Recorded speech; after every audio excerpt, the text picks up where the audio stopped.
இந்த சிலுவை பாதையானது படிக்கும் மாணவர்களுக்காக சிறப்பாக ஒப்புக் கொடுக்கப்படுகிறது.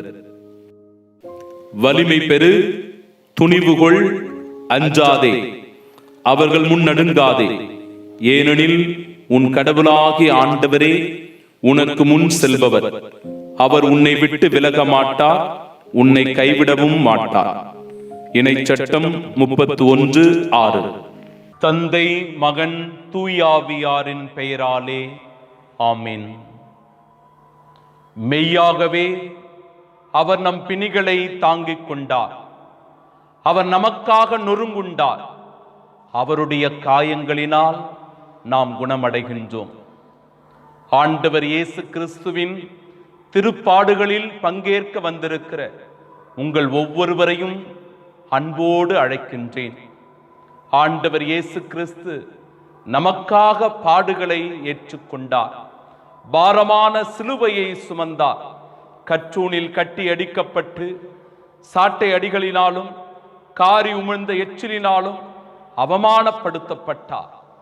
சிலுவையில் அறையுண்டு இரத்தம் சிந்தி நமக்காக மீட்பை பெற்று தந்த அந்த ஆண்டவர் இயேசு கிறிஸ்துவின் பாடுகளிலும் மரணத்திலும் அவருடைய வெற்றியிலும் பங்கேற்க வந்திருக்கிற உங்கள் ஒவ்வொருவரையும் அன்போடு அழைக்கின்ற இவ்வேளையில், என் அன்பு உள்ளங்களே, ஆண்டவர் இயேசு கிறிஸ்துவிடத்தில் நம்மை முழுவதுமாக ஒப்பு கொடுப்போம். நமது துன்பங்களை, நமது வேதனைகளை, நமது வலிகளை, நமது மனபாரங்களை, சுமைகளை ஆண்டவரிடத்தில் இறக்கி வைப்போம்.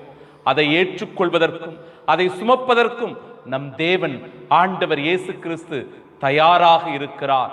அதன் வழியாய் நம்முடைய உள்ளம் மகிழ்ச்சி பெறுகிறது, நம்முடைய உள்ளத்தில் நிம்மதி கிடைக்கிறது, நாம் ஆனந்தம் கொள்ளுகிறோம், அவரின் அன்பு சாட்சிகளாய் வாழ அழைக்கப்படுகிறோம். இறைவன் தருகிற மீட்பில் பங்கேற்க அவருடைய பாத சுவடுகளில் நாமும் நடப்போம். இந்த திருச்சிலுவை பாதை நம்முடைய வாழ்வின் மீட்பு பாதையாய் மாறுவதாக. ஆமீன்.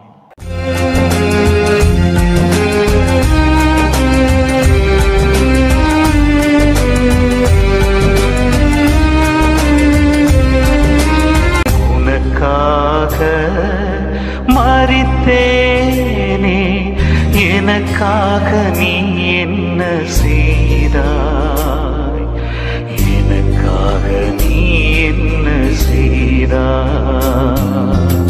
உனக்காக மரித்தேனே, எனக்காக நீ என்ன செய்தாய், எனக்காக நீ என்ன செய்தாய். முதல் நிலை, தாங்கும் இதயம்.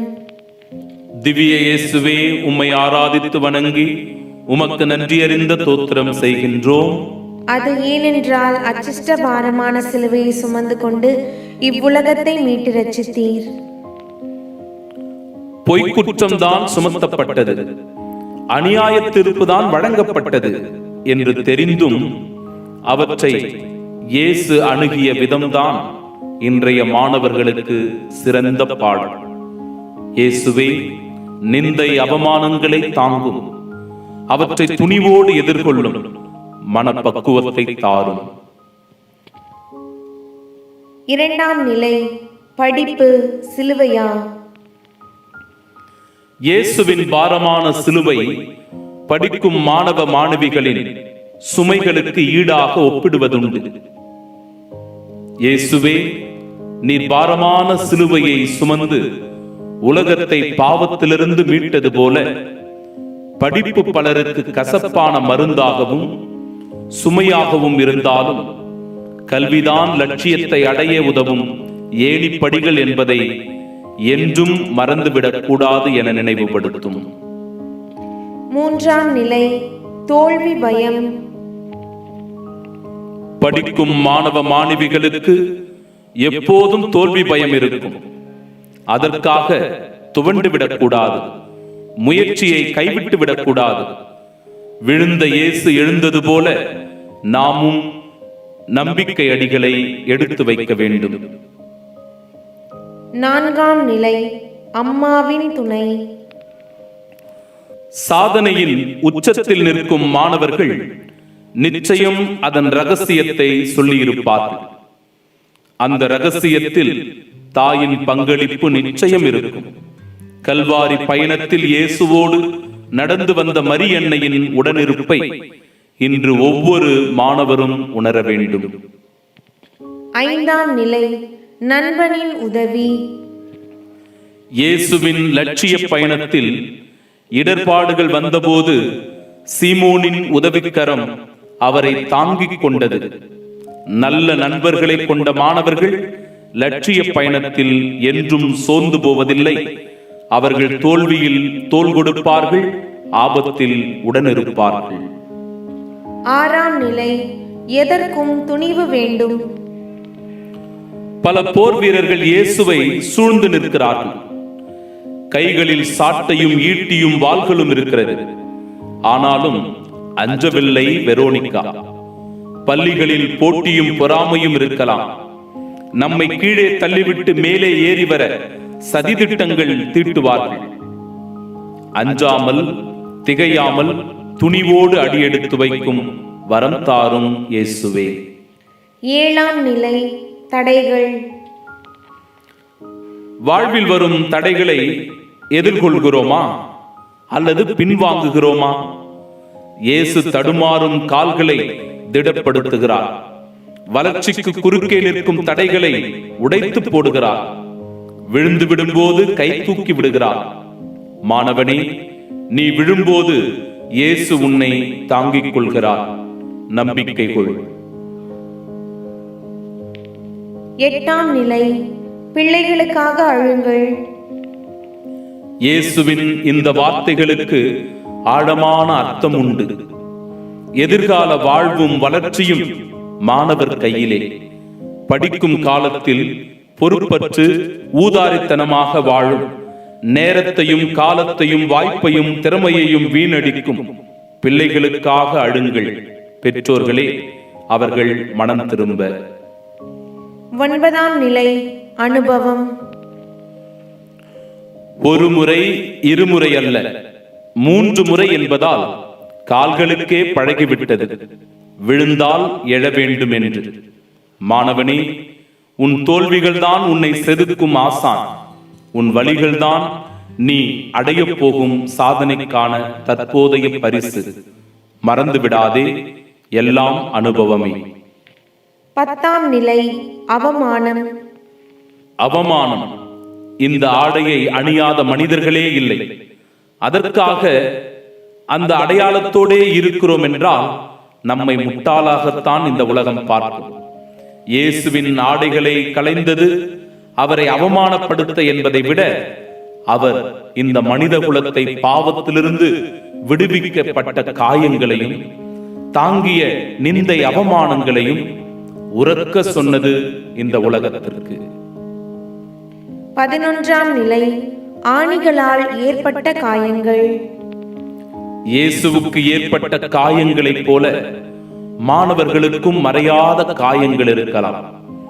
பெற்றோர் இல்லாத அனாதைகளாக, வசதிகள் இல்லாத ஏழ்மை நிலையாக, தவறும்போது பெறப்பட்ட தண்டனையாக, எதுவாக வேண்டுமானாலும் இருக்கலாம்.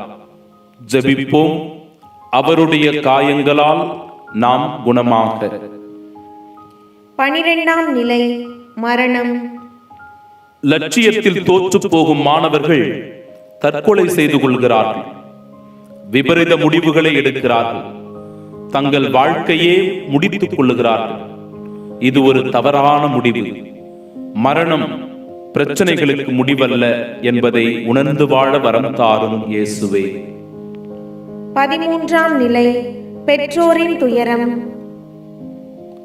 பிள்ளைகள் செய்யும் தவறினால் பெற்றோர்கள் தலைகுனிந்து நிற்கிறார்கள். அம்மா, தாய் மரியே, உம் பிள்ளைகளாகிய நாங்கள் தவறான பாதைகளில் செல்லும் போது தடுத்து நிறுத்தி எங்களை பாதுகாத்தருளும். பெற்றோரின் அவமானத்தை போக்கும். 14ஆம் நிலை, மரணத்தில் அல்ல, உயிர்ப்பில். இயேசுவின் மரணம் முடிவல்ல, அது உயிர்ப்பின் துவக்கம். மாணவர்களே, நம் தலைவன் இயேசு மரணத்தை வென்ற வெற்றி வீரர். அவரின் பிள்ளைகளாகிய நாம் தோல்வியை கண்டு, துன்பத்தை கண்டு, வலியினை கண்டு பயந்து விடலாமா? துன்பம் தோல்வி எனும் சாத்தானை தோற்கடிக்க உயிர்ப்பு கீதம் பாடுவோம். ஆண்டவர் உங்களுக்கு ஞானத்தையும் அறிவையும் உடல் உள்ள சுகத்தையும் தருவார். ஆமென். எங்கள் பேரில் தயவாயிரும் சுவாமி, எங்கள் பேரில் தயவாயிரும். மரித்த விசுவாசிகளின் ஆன்மாக்கள் சர்வேசனுடைய இரக்கத்தினால் நித்திய சமாதானத்தை இளைப்பாற கடவது. ஆண்டவரே இயேசுவே, பாரமான சிலுவையை எமக்காக சுமந்தவரே, அந்த கல்வாரி மலையில் உம்முடைய குருதி எங்கள் மேல் சிந்தப்பட்ட போது எங்களுடைய பாவங்கள் எல்லாம் கழுவப்படுகிறது. நாங்கள் தூய்மை அடைகிறோம், வெண்பனி போல மாறுகிறோம், உம்முடைய மீட்பில் பங்கு பெறுகின்ற பாக்கியம் பெற்றுக் கொள்ளுகிறோம். ஆம் அன்பின் ஆண்டவரே, எங்களுடைய வேதனைகள் தீர்ந்தது, எங்களுடைய கவலை கண்ணீர் எல்லாம் மறைந்து போனது, எங்களுடைய துக்கங்கள் எல்லாம் சந்தோஷமாக மாறியது. உமது அருள் ஆசீர்வாதத்தினால் உம்முடைய திருப்பாடுகளை தியானிக்கக்கூடிய வாய்ப்பினை எங்களுக்கு இன்று தந்திருக்கிறீரே, அதற்கான கோடான கோடி நன்றி உமக்கு செலுத்துகிறோம். இந்த திருப்பாடுகளில் பங்கெடுத்திருக்கிற என் அன்பு சகோதர சகோதரிகள் ஒவ்வொருவரையும் நிறைவாக ஆசிர்வதியும். அவருடைய உள்ளங்களின் மகிழ்ச்சி ஊற்றெடுப்பதாக, அவருடைய மனங்களில் அமைதி என்றென்றும் குடிகொண்டிருப்பதாக, நிம்மதியோடு கிறிஸ்துவின் சாட்சிகளாய் அவர்கள் வாழ ஆண்டவரே இந்த நாளில் எங்கள் மீது அருளையும் ஆசீரையும் பொழியும். நாங்களும் இதோ இந்த சிலுவை பாதையை ஒருவர் மற்றவரோடு நம்பிக்கையோடு பகிர்ந்து கொள்வதின் வழியாக இன்னும் ஏராளமான மக்கள் ஆண்டவர் இயேசு எனக்காக பாரமான சிலுவையை சுமந்தார், எனக்காக அவர் பாடுகளை ஏற்றுக்கொண்டார், எனக்காக சிலுவை மரணத்தை அவர் தழுவினார், அவருடைய காயங்களினால் அவருடைய இரத்தங்களினால் நாம் மீட்கப்படுகிறோம் என்கிற உணர்வை பெற்றுக்கொள்ளும் பொருட்டு இதோ இவற்றை பகிர்ந்து கொள்ளுகிற என் அன்பு சகோதர சகோதரிகளை கூட நீர் ஆசீர்வதிப்பீராக. இந்த நாளில் நம்பிக்கையோடு அடியெடுத்து வைக்கிறோம். உமது அருள்துணையும் ஆசீர்வாதமும் பாதுகாப்பும் வழிநடத்தலும் எங்களோடு என்றென்றும் இருப்பதாக. ஆமீன், ஆமீன், ஆமீன்.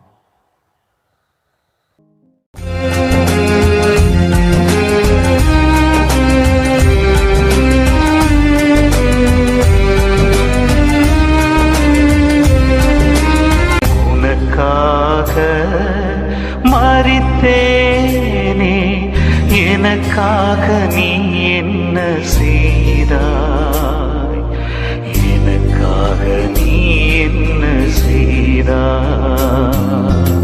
உனக்காக மரித்தேனே, எனக்காக நீ என்ன செய்தாய், எனக்காக நீ என்ன செய்தாய்.